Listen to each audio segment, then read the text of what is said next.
200 billion, that's what Washington thought they could erase from Putin's war chest with a single stroke of the pen. On October 22nd, the Trump administration unleashed the most aggressive oil sanctions in modern history. Target Rosneft and Lukoil, Russia's energy giants. The plan was simple: cut off their global access, crash their revenue, force Moscow to surrender. 48 hours later, everything went catastrophically wrong. China's state oil companies announced they were halting all Russian seaborne crude purchases. India followed suit. The two nations that bought 60% of Russia's exported oil just walked away. Wall Street celebrated for exactly 12 hours. Then reality hit. Oil prices didn't crash. They exploded. Brent crude shot up 7% in a single day. The energy markets went into freefall, and Washington suddenly realized they hadn't checkmated Putin. They had checkmated themselves. I'm Piers Harrison Wylde, and for 2 decades, I've watched governments make catastrophic economic miscalculations. But this one is different. This time, America didn't just lose money. They lost control of the entire global energy system. Let me explain what Washington thought they were doing. Rosneft and Lukoil aren't just oil companies. They're the Kremlin's ATM machines. Combined, they generate over $200 billion annually for the Russian state. They produce 5 million barrels per day. They control 52% of Russia's total oil exports. The logic seemed bulletproof. Freeze these companies out of global markets and Putin's war funding evaporates overnight. Treasury Secretary Scott Bessent stood at the podium and declared, "We will force Russia to choose between its economy and its war." The sanctions were surgical and devastating. Any company dealing with Rosneft or Lukoil would face immediate U.S. financial penalties. Their 37 subsidiary companies worldwide were blacklisted. International banks were forbidden from processing their transactions. It was economic warfare at its most brutal. But there was one tiny problem with this master plan. Washington forgot they weren't dealing with Venezuela or Iran. They were dealing with Russia, and Russia had friends. What happened next caught every analyst by surprise. Within 48 hours of the U.S. announcement, Beijing delivered a counterpunch that left Washington reeling. PetroChina, Sinopec, Sihanouk, and Zhenhua Oil. China's 4 state oil giants simultaneously announced they were suspending all seaborne Russian crude purchases. The coordination was flawless. The timing was devastating. The message was crystal clear. Reuters reported the news like an earthquake. China's largest state oil companies halt Russian crude purchases amid sanctions. The markets went insane. Oil traders couldn't believe what they were seeing. But here's what the headlines missed. China wasn't panicking. They weren't scrambling to comply with American sanctions. This was strategic theater. Beijing was teaching Washington a lesson in economic warfare. Think about the psychology here. China imports 1.4 million barrels per day of Russian seaborne crude. That's massive volume. Cutting it off overnight sends shockwaves through global supply chains. But China didn't do this to help America. They did it to show America exactly how vulnerable the global energy system really is. The message was simple. You think you control oil markets? Watch us crash them in 48 hours. And crash them they did. Oil prices exploded across the board. West Texas Intermediate jumped 5%. Brent crude hit 7% gains. European gas futures spiked 12%. Energy stocks went ballistic.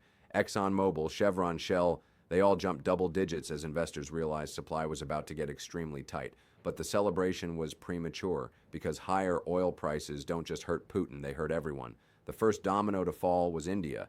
New Delhi, watching China's move, immediately began scaling back their own Russian crude imports. Indian refiners, who had been buying 1.8 million barrels per day from Russia, suddenly found themselves scrambling for alternative suppliers. The problem? There aren't many alternatives. Middle East producers are already running near capacity. African suppliers can't fill the gap. Latin American crude takes weeks to ship to Asia.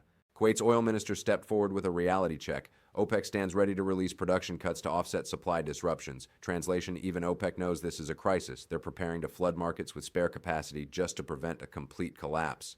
But here's the brutal truth. Even OPEC can't replace 3 million barrels per day of Russian exports overnight. The European Union thought they were being clever by synchronizing their 19th sanctions package with America's move. They banned Russian LNG imports, blacklisted another 117 shadow fleet tankers, and froze 5 major Russian banks. EU officials celebrated their unprecedented coordination with Washington. What they didn't anticipate was that winter is coming, and Europe just lost access to 20% of their natural gas supply. French households are already seeing energy bills double. German manufacturers are threatening to move production overseas. Italian politicians are quietly reaching out to Middle Eastern suppliers, begging for emergency gas contracts. Slovakia's prime minister held out until the last minute, demanding guarantees that his country wouldn't freeze in January. The EU unity that looked so strong 3 years ago is cracking under energy pressure. But the real masterstroke came from an unexpected source: Russia itself. Instead of panicking about lost revenue, Moscow announced they were redirecting their entire energy infrastructure eastward. New pipeline deals with China expanded overnight. Shipping routes through the Arctic opened permanently. Payment systems in yuan and rubles replaced dollar transactions. Putin didn't just survive the sanctions, he used them as justification to finally break free from Western financial systems completely. Lukoil's announcement was the clearest signal yet. The company declared it would sell all overseas assets, including major operations in Turkey and several European countries. This isn't retreat, this is strategic repositioning. Russian energy giants are cutting ties with Western markets before they can be cut off. They're choosing their exit rather than being forced out. The irony is breathtaking.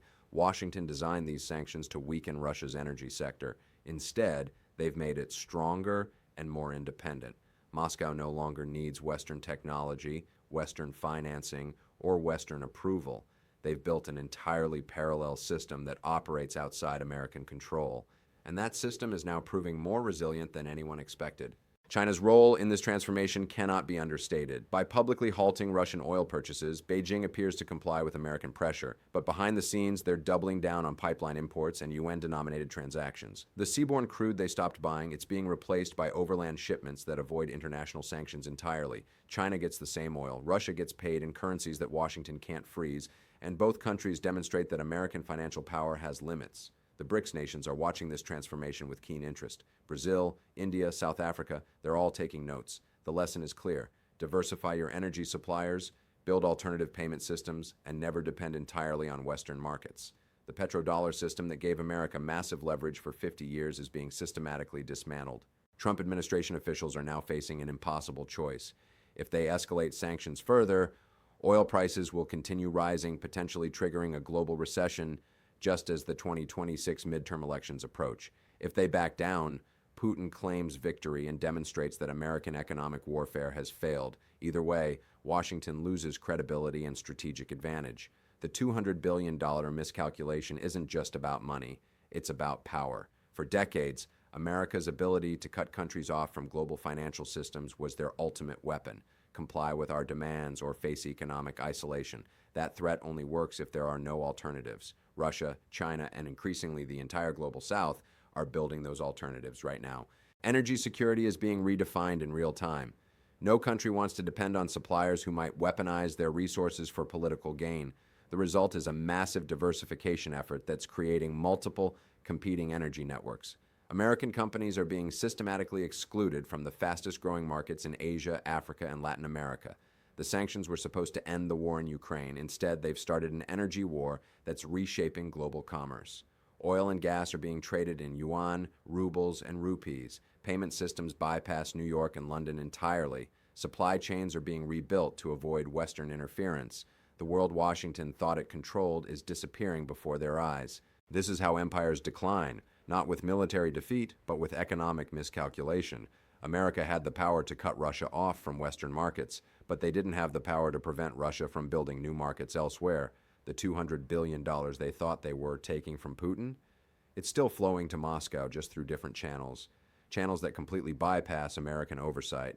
The energy crisis of 2025 will be remembered as the moment when American financial dominance began its terminal decline, not because America became weaker, but because the rest of the world became stronger, more connected, and more independent. Washington sanctions didn't fail because they weren't tough enough. They failed because they accelerated the exact outcome they were designed to prevent.